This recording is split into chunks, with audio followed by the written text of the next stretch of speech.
Hello, I'm Dr. Jack Bowman, and I'd like to welcome you to this course on Psychology of Sport and Performance.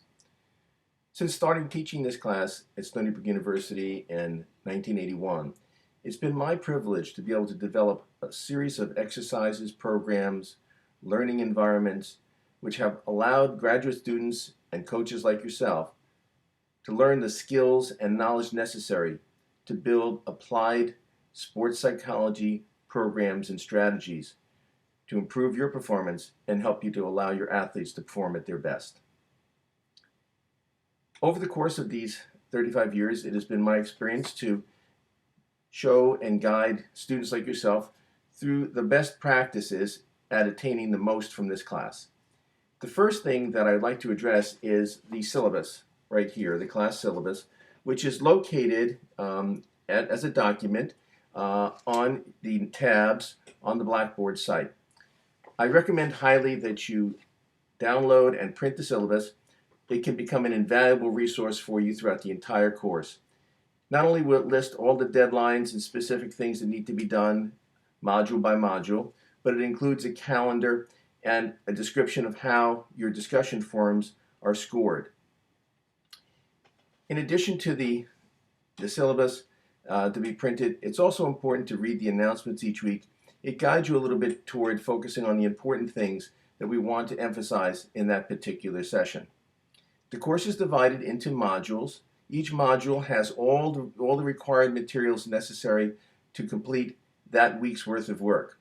By clicking on the title of the module, it will open up all of the discussion forums, the videos, the questions for the discussion forum, and the applied projects necessary to be completed that week.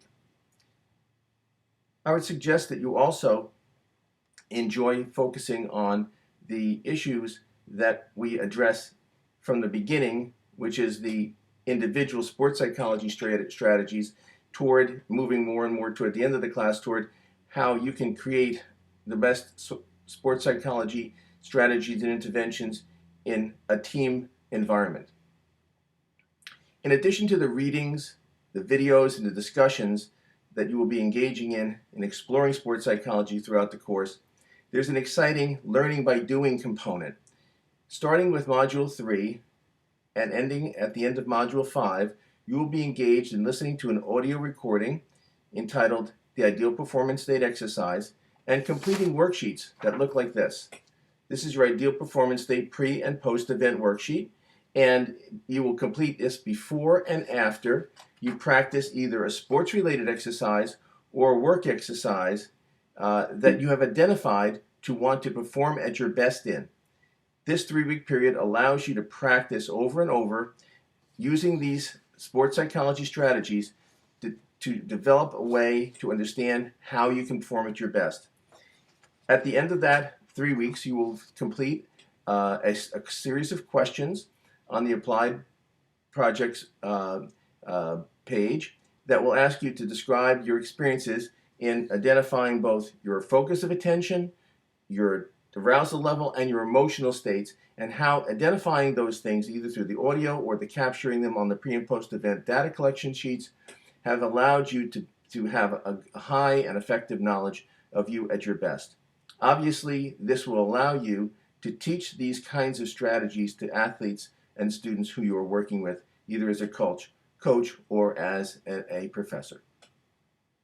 The textbook is published by Human Kinetics, and again, it's called Foundations of Sports and Exercise Psychology, and you can find it by clicking on the link that says Textbooks and Materials page. It will bring you to the Amazon page where you can order it from Amazon. There's also a second link where you could order it directly from the publisher, Human Kinetics. Each week, you will be required to read a chapter, or in some cases 2 chapters, and take a chapter test by 11:59 or midnight on the Wednesday of that week.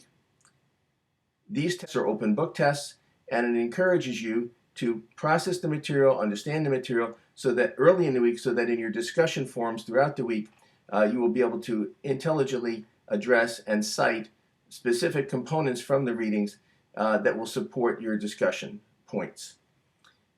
Be aware that to obtain maximal points for the discussion, you have to post at least 5 times, and that's kind of equivalent or equally across the week, not all 5 postings in 1 or 2 days. The rubric for scoring to get the maximum of 4 points on your discussion forums is there in the course syllabus. So I would like to welcome you all to this wonderful opportunity to work together. It's going to be an exciting 10 weeks, and I look forward to interacting with you in the discussion forum going forward. Thank you very much, and enjoy the class.